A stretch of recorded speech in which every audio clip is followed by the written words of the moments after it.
Hello. I recently did a review of Umbrella Corps, but I did not play the experiment. Well, this is a single player experience and it features the same objectives you can find in multiplayer. That is, gathering DNA, gathering briefcases, domination. What can I say about it? First, I thought it was kind of pointless because it's multiplayer without multiplayer. But it actually is a very good way to learn all the maps, and although they are not too big, I guess it still helps to know it, the layout. There it is. This is the first mode. As you can see, I am using a shotgun, but mostly, for fun. If you could call it fun. It's actually pretty boring to kill the zombies. They are not a threat, but they do come in larger numbers later on, and you do die if you get hit twice. Usually about twice. You can actually die if you are, hit by two zombies at the same time from behind. So at times it is possible to get insta-killed, but it's really not that much of an issue. You have many different guns available, but as you can see, this mode is like farming, and it feels like farming, like grinding for the DNA samples. And in some missions, by the way, the maps you have to play over and over, each and single one of them. That's why I said you can learn them. But here it was, pretty quick. In some modes you have more rounds and up to 40 or even more probably DNA samples to collect, so it takes probably 5 to 10 minutes. That's not much, but that's still too much. That's what I'm going to say. Now here we have a different mode, but on the same map. The melee weapon, it's overpowered, but most of all it's quickest. It can hit multiple zombies, and it's very quick if you use the FK. I mean default is V, just a regular melee button. Because if you use left mouse button, it does that jumping attack that's actually with a very long animation. And you really want to do those missions fast. If you want a good score, you want to do them fast. If you don't need a good score, for example for a reward like a decal to use in the multiplayer, then you still want to use it just for it to be over quicker. It's really not entertaining as a game mode itself. However, knowing the maps is pretty important in multiplayer. If you are interested about that part, I made a review so you can watch it. It's not the best one, but it's something, I guess.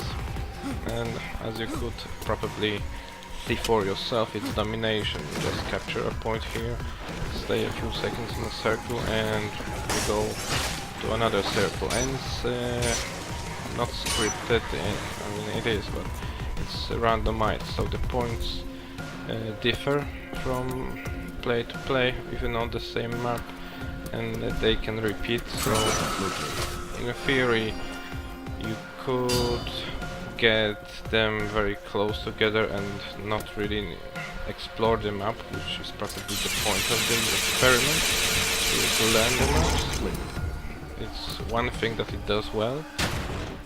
And maybe, I guess, you can experiment with different weapons, because they are scattered around, and I'm not sure if that's really a good point, because zombies are not really comparable to players.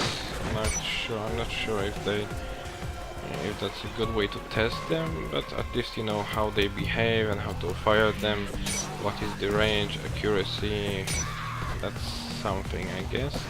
I don't know what the mission objectives are about.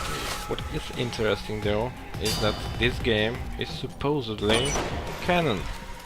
That means that whatever this is, this story, it's canon. Resident Evil Operation Raccoon City, that was not canon, it was alternate universe. Now here, what do you might ask the question, what do you mean canon? What actually is happening? Just killing zombies? Not really. It's about, I think, at least revival of the organization of Wesker, and apparently Wesker is alive. I mean, there are hints to it. If you want to know more, just play the experiment or Google it, because I actually found that information online first. And where's the story, you would ask? The story is in those brief descriptions before you click play, and when you complete the map it gets updated a bit, and they form, let's say, a story. You see those, this text right now? It is like a journal of your officer that sends you those missions. And if you play multiplayer, you can hear the voice of Wesker talking to one of the officers.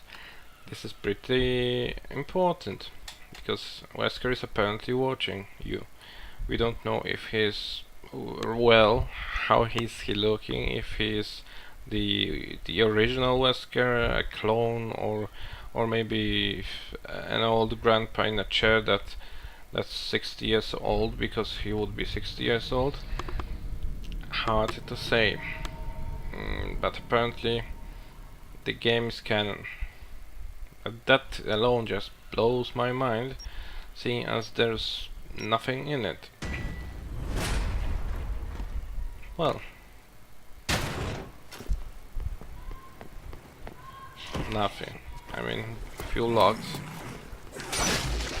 Multiplayer would be probably fun if there were actually players playing, and if it was a good port of a PC game, because you know, I believe this game might be quite fun on consoles. It's not too much fun on PCs, not everything works correctly, and still there are loads of people complaining that they can't even start the game. That's not right, and not to mention that keyboard and mouse are broken, but I was talking probably too much about it in my previous video. I just wanted to say how good or bad the single player experience was, and I have mixed feelings. As a game on itself, it's weak, but as a tutorial to mission objectives, guns and maps is pretty much awesome. It's not something you would want to complete entirely from the beginning to the end, but that's certainly something you would want to try, probably before you even start multiplayer. And that's it. It has a function and tells a story as a bonus. That's it. Thanks for watching.